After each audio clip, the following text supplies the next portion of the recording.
Welcome, my name is Snehal Manik Doke, studying in B.SC first year from Adarsh Mahila College, Hingoli, presented Rolle's theorem. Statement: if a function is continuous in a closed interval a comma b, derivable in an open interval a comma b, if f of a is equals to f of b, then there exists at least one value c belongs to open interval a comma b such that f dash of c is equals to 0.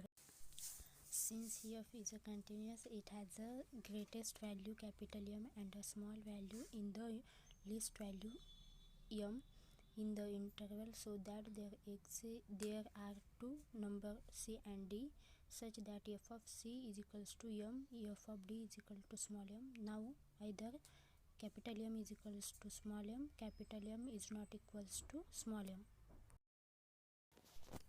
When capital M is equals to small m, the function reduces to a constant so that the derivative is equal to 0 for every value of x, and therefore the theorem is true.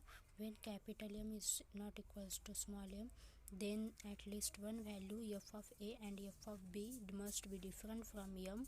Let capital M is equals to f of c is not equals to f of a, the number c being different from a and b, that is c belongs to open interval a comma b, but the function is derivable at limit h tends to 0, f of c plus h minus f of c divided by.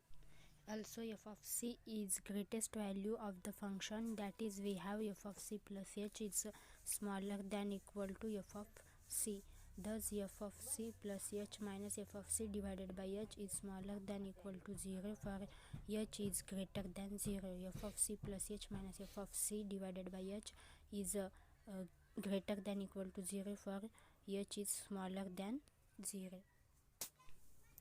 That is f dash of c is smaller than 0 for h tends to 0 from positive side, and f dash of c is greater than z for h is h tends to 0 negative side.